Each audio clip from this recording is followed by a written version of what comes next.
अस्सलाम वालेकुम, मैं हूं इरफान समोर। दोस्तों, आपके साथ दो ऐसी खबरें शेयर करने जा रहा हूं जो आपके पांव तले से जमीन निकाल देंगी। अगर आप पाकिस्तानी हैं और पाकिस्तान से थोड़ा सा लगाव रखते हैं तो ये खबर आपके लिए बॉम्ब शेल से कम नहीं होगी और शर्मिंदगी का मकाम होगा उन पाकिस्तानियों के लिए जो पाकिस्तान में अपना मुस्तकबिल देख रहे हैं। दोस्तों, ये खबर खासकर सरमायादार पाकिस्तानी के लिए तो बॉम्ब शेल होगी जो आपके साथ शेयर करने जा रहा हूं। इसलिए आपसे एक इल्तमास है कि अपने पास पानी का एक गिलास जरूर रख लीजिए, क्योंकि आपको बहुत बड़ा धचका भी लग सकता है। और नए आने वाले दोस्तों से गुजारिश है कि ये चैनल आपका अपना है। अगर अभी तक इसको सब्सक्राइब नहीं किया तो सब्सक्राइब जरूर कर लीजिए और बेल आइकन पर क्लिक कर दीजिए ताकि हर नई आने वाली वीडियो टाइमली आपको मौसूल हो जाए। दोस्तों, आज दो खबरें छपती हैं और दोनों खबरें आपके साथ शेयर कर देता हूं। एक खबर आती है कि हुकूमत की यूएई से $3 अरब कर्ज रोल ओवर करने की दरखास्त है। यानी कि हुकूमत, यहां पर वैसे शहबाज शरीफ साहब का नाम नहीं आया, हुकूमत का नाम लिया गया है। क्यों? क्योंकि अच्छाई जहां पर क्रेडिट लेना हो वहां पर मियां साहब का नाम, जहां पर कोई बेइज्जती वाली शर्मिंदगी वाली खबर हो तो वहां पर हुकूमत का नाम ले दिया जी। चलो, हुकूमत कौन है? शहबाज शरीफ साहब है ना। अच्छा, एक ये खबर है और दूसरी खबर, वजीर आजम शहबाज शरीफ साहब 18 जनवरी से स्विट्जरलैंड का 4 रोजा दौरा करेंगे। अब ये क्या हो रहा है, क्या कर रहे हैं, क्या करने जा रहे हैं, जरा तफसील से और तहम्मुल से सुनिएगा। जनाब शहबाज शरीफ साहब को इस हुकूमत में आए तकरीबन 1.5 साल हो चुका है और इस 1.5 साल के दौरान शहबाज शरीफ साहब ने बड़े बुलंदो बांग दावे किए। यूएई के बारे में कहा, जब इन्होंने दौरा किया उन्होंने कहा कि यूएई पाकिस्तान में $10 अरब, $10 बिलियन इन्वेस्ट करेगा। यूएई के जो वली अहद हैं उन्होंने वादा किया है। जब मैंने आपको बताया था कि भाई वादे इस तरह के अहदो पैमा तो अपनी मशूक के साथ किए जाते हैं, माशूक के साथ, माजरत, या फिर आशिकों के साथ किए जाते हैं। ये रियासतों के दरमियान जो है ये वादे नहीं होते, मुआहदे होते हैं, एमओयूज होते हैं। तब मैंने आपसे कहा था कि ये पैसा नहीं मिलेगा। अब वो तो आना दूर की बात है। फिर जब अभी वो अरब साहब आए थे तो जब इस्लामाबाद एयरपोर्ट पर इस्तकबाल हुआ था, फिर वहां से वो सीधे रहीम यार चले गए थे शिकार करने। छोटे मियाँ साहब उनके पीछे वहां पर गए थे कि हुजूर साढ़े ते भी कुछ इनायत फरमाओ। तो अब वहां पे भी बात नहीं बनी। अब सीन ये है, शहबाज शरीफ साहब ने सिर्फ वो ऐलान नहीं किया था, ये गुज़श्ता जब से शहबाज शरीफ साहब हुकूमत में आए हैं या पिछले 1 साल में 2000, अगर हम 25 की बात करें तो 2025 में शहबाज शरीफ साहब ने 28 गैर मुल्की दौरे किए हैं। कितने? 28 गैर मुल्की सिर्फ शहबाज शरीफ साहब ने। इसाक डार साहब जो वजीर खारजा हैं उनके दौरे इसके अलावा हैं, मोहसिन नकवी साहब के दौरे इसके अलावा हैं, और जो बड़े बड़े स्टेक होल्डर्स हैं या फिर पावर कॉरिडोर्स में बैठने वाले लोग हैं उनके दौरे अलग हैं। ये सिर्फ और सिर्फ शहबाज शरीफ साहब के 28 गैर मुल्की दौरे थे। हर दौरे के बाद कहा गया कि जी सरमायाकारी आ रही है, सरमायाकारी, पैसा आ रहा है, पैसा आ रहा है। पाकिस्तान के ताजर को मुसलसल ट्रक की बत्ती के पीछे लगाए रखा गया। यहां से पैसा आ रहा है, यहां से पैसा आ रहा है, इधर से आ रहा है। और नतीजा क्या निकला? नतीजा इस खबर के जनाब साथ निकला कि पैसा आना तो दूर की बात है, अब पाकिस्तान ने जो यूएई से ऑलरेडी कर्जा लिया हुआ है $3 अरब, उसको रोल ओवर करने की दरखास्त दी गई है। अब जनाब सुनिएगा, ज़राए वज़ारत ख़ज़ाना का कहना है कि वज़ीर आज़म शहबाज शरीफ ने खत के जरिए यूएई की क़यादत से $3 अरब के कर्ज को रोल ओवर करने की दरखास्त की है। ओ भाई, यूएई की क़यादत तो ये आपके पास बैठी थी, आप चल के भी गए थे, वहां पे दरखास्त काम नहीं आई ना, नहीं आई ना दरखास्त काम। अब आप खत लिख रहे हैं, खत लिखने का मकसद क्या है? कि ऑफिशियली एक चीज वो ऑफिशियली आ जाए, या फिर हो सकता है वहां पर बात बन गई हो। खैर, अब जनाब यूएई क़यादत से $3 अरब के कर्ज को रोल ओवर करने की दरखास्त की है। $2 अरब की मेच्योरिटी रवा माह, जबकि $1 अरब की मेच्योरिटी जुलाई में है। यानी कि $2 अरब जो है ये जनवरी में आपने वापस करना है जो कर्जा लिया हुआ है, और $1 अरब जो है वो जुलाई में वापस करना है, $3 अरब। अब ये दरखास्त कर रहे हैं कि भाई जो हमने आपसे कर्जा लिया हुआ है वो कर्जा आपको नहीं दे पा रहा है, उसकी किस्तें नहीं दे पा रहा है, तो अब मेहरबानी करके थोड़ा सा हमें टाइम दे दीजिए। टाइम ले लिया, ठीक है। लेट सपोज, फर्ज कीजिए यूएई की हुकूमत जो है, वहां की जो क़यादत है वो आपको दे देती है जनाब, टाइम दे देती है, ठीक है 6 महीने और सही, 1 साल और सही, हम आपसे कर्ज नहीं लेते। अल्टीमेटली कर्ज वापस करना है ना। शहबाज साहब तो आज हैं, कल नहीं होंगे इस मनसब पे, कौन वापस करेगा। अच्छा, आगे सीन क्या है। दूसरी जानिब खबर आई है, आपके हालात ये हैं दोस्तों, हालात ये हैं कि मुल्क में 1 रुपया नहीं आ रहा।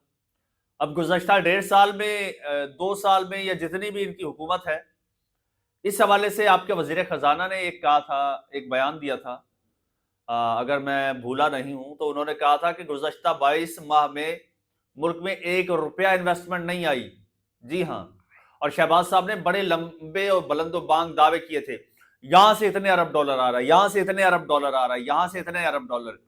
पाकिस्तान के ताजिर को ट्रक की बत्ती के पीछे लगाए रखा, यहां से आपकी मईशत सुकड़ती चली गई, इंपोर्ट्स कम होती गई, एक्सपोर्ट्स कम होती गई, इंपोर्ट्स बढ़ती गई, और इस वक्त पाकिस्तान की जो टेक्सटाइल इंडस्ट्री है वो तबाहाली का शिकार है, ज़ुबूहाली का शिकार है, और कहीं से पैसा आ नहीं रहा। अभी एक मैं खबर पढ़ रहा था कुछ रोज पहले कि जी जो तनख्वाहदार तबका है ना, सबसे ज्यादा टैक्स उनसे वसूल किया गया है। यानी तनख्वाहदार तबके की तनख्वाह नहीं है, उसमें से आपने टैक्स काट लेना है।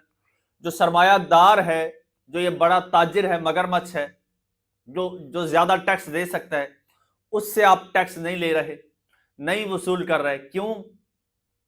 क्योंकि वो पहले ही बड़ा, कह लीजिए कि तबाह हाल बैठा है, वो पहले ही बड़ा डरा बैठा है, वो नाराज बैठा है। उससे टैक्स की डिमांड करेंगे, वो आपका मुल्क छोड़ जाएगा। वो बोलेगा टैक्स मैं वहां दूंगा जहां पे मेरे पास मौके ज्यादा होंगे, जहां पर इस्तेकाम होगा, स्टेबिलिटी होगी, जहां पर सिक्योरिटी होगी, इंसाफ में मुझे मिलेगा, मैं वहां क्यों ना जाके इन्वेस्ट करूं। अच्छा, दूसरी जो खबर है वो अब सुनिएगा। एक तरफ ये हाल है, दूसरी तरफ वजीर आजम शहबाज शरीफ 18 जनवरी से स्विट्जरलैंड का 4 रोजा दौरा करेंगे। क्यों भाई? सुनिएगा और सर धुनिएगा, सुनिए जरा जी। वर्ल्ड इकोनॉमिक फोरम का 56वां सालाना इजलास रवा माह स्विट्जरलैंड में होगा, जिसमें पाकिस्तान की नुमाइंदगी वजीर आजम शहबाज शरीफ साहब करेंगे। अब काम क्या है जी वहां पर? सरमायाकारी के हवाले से, इकोनॉमी के हवाले से हो रहा है। वर्ल्ड बैंक, अच्छा मैं हैरान, पहले तो मैं हैरान हुआ ये सुन के कि भाई बादशाहों के महफिल में गदागर का क्या काम। यानी आपका तो ना कोई पाकिस्तान का कोई कारोबार है, और ना पाकिस्तान में कोई इन्वेस्ट कर रहा है, ना आपकी कोई एक्सपोर्ट्स हैं बहुत ज्यादा, सिवाय ये 2-4 चीजों को लेकर, जैसे आपकी ये गारमेंट्स वगैरह हो गई या फिर चावल वगैरह हो गया। क्या है आपके पास ऐसी चीज जो आप वहां पे जा रहे हैं? खैर, मैं वही सोच रहा था कि बादशाहों की महफिल में गदागर का क्या काम, क्योंकि आप खुद कह चुके हैं कि बेगर्स कांट बी चूजर्स। तो आप वहां पर क्या पेश करने जा रहे हैं कि ये आइटम हमारे पास है, या फिर क्या लेने जा रहे हैं? तो अगले हिस्से में, इस खबर के अगले पैरा में उसका जवाब मुझे मिल गया, आप भी सुनिएगा। वर्ल्ड इकोनॉमिक फोरम का सालाना इजलास 19 से 23 जनवरी तक होगा, जिसमें शिरकत के लिए वजीर आजम शहबाज शरीफ 18 जनवरी को 4 रोजा दौरे पर स्विट्जरलैंड रवाना होंगे। वजीर आजम की आलमी इक्तसादी फोरम में शिरकत के मौके पर आलमी रहनुमाओं से अहम साइड लाइन मुलाकातें भी मुतवक्का हैं। यह है टोटल खबर। ये जो साइड लाइन मुलाकातें करनी है ना, साइड लाइन मुलाकातें वही होता है कि भाई आपकी मेहरबानी हमारे मुल्क का यार दौरा करो और एक विजिट ही कर दो, थोड़ी सी वो हो जाएगी, बल्ले बल्ले हो जाएगी ये वो, और थोड़ा सा ताजिर का एतमाद बहाल होगा। अब ये ताजिर को जो ट्रक की बत्ती के पीछे लगाया था सऊदी यूएई इन्वेस्ट कर रहा है, तब मैंने कहा था कि ये सिर्फ और सिर्फ ताजिर को ट्रक की बत्ती दी गई, इसके अलावा कुछ नहीं है। लिहाजा अगर आप मुल्क में सरमायाकारी करना चाहते थे, आप देख लीजिए हाल क्या है। अगर आप मुल्क में अपना मुस्तकबिल देख रहे थे, और वो सुनते हैं ना कि जी हमारा मुस्तकबिल महफूज हाथों में है, अब आपका मुस्तकबिल महफूज हाथों में नहीं बल्कि मफलूज हाथों में है। अब आपने आज से अपने मुस्तकबिल का आप सोचना है, आपने अपने मुस्तकबिल का खुद सोचना है, किसी और ने आपका नहीं सोचना। और वजीर आजम साहब जा रहे हैं कि भाई सानू कुछ दे दो। अब सरमायाकार जो है उसका एतमाद उठ चुका है। और आपको मजे की बात बताऊं, आपने ये तो सवाल नहीं किया कि ये ऐसा हो क्यों रहा है। वजीर आजम साहब से लोग वादा करते हैं, कमिटमेंट करते हैं, लेकिन सरमायाकारी नहीं करते। क्यों? क्योंकि भाई यहां पर मुआशी इस्तेहकाम नहीं है। मुआशी इस्तेहकाम क्यों नहीं है? सियासी इस्तेहकाम नहीं है। सियासी इस्तेहकाम क्यों नहीं है? क्योंकि सिस्टम का बाप आपसे कंट्रोल नहीं हो रहा। लिहाजा अब ताकतवर ताकतों को सोचना होगा। ताकतवर ताकतों को जो रोज नए तजर्बे करते हैं, जो कहते हैं कि अब हार्ड स्टेट बनेगी, अब वाकई हार्ड स्टेट बनेगी, तो उनसे एक रिक्वेस्ट है कि थोड़ा सा इस स्टेज 8 को नॉर्मल स्टेट बना के देख लीजिए। शायद आपको आपका तजर्बा बेहतर रहे, शायद आपको कुछ हासिल वसूल हो जाए। वरना आपने 78 साल तजर्बे ही किए हैं। आप ये बड़ा फेवरेट बना के लाए थे, और क्रेडिबिलिटी ये है। अगर आप सवाल ये पैदा होता है, अगर खुदा ना खास्ता यूएई ने ये कर्ज रोल ओवर ना किया तो फिर क्या होगा? फिर आप ये $3 अरब कहां से देंगे? फिर एक ही ऑप्शन बचेगा आपके पास कि आप लोग आज सीने चढ़ाइएगा और बड़े बड़े छुरे पकड़िएगा और इस गरीब आवाम की खाल उतारना शुरू कर दीजिएगा, या फिर इनकी जेबें खाली करना शुरू कर दीजिएगा और पैसा सारा निकाल के वहां पे कर्जा उतार दीजिएगा। यही ऑप्शन बचता है, और तो कोई ऑप्शन बचता नहीं है। बहरहाल दुआगू हैं, जहां पर शहबाज शरीफ साहब जा रहे हैं वहां पे कोई लिफ्ट करा दे, कोई इन्हें 4 पैसे का लारा ही लगा दे। पैसा तो कोई नहीं देता, कोई क्रेडिबिलिटी नहीं है, कोई यकीन नहीं करता। लोगों को पता है कि भाई पॉलिसी का तसलसल नहीं है। ये मेन वजह है पैसा ना आने की, पॉलिसी का तसलसल नहीं है। अगर अब भी आप तजर्बे करना चाहते हैं तो यकीन कीजिए आपके ये सारे तजर्बे आने वाले वक्त वाले भी फ्लॉप होंगे। चैनल आपका अपना अगर अभी तक सब्सक्राइब नहीं किया तो सब्सक्राइब कर लीजिए, बेल आइकन पर क्लिक कर दीजिए और मुझे इजाजत दीजिए। अल्लाह हाफिज।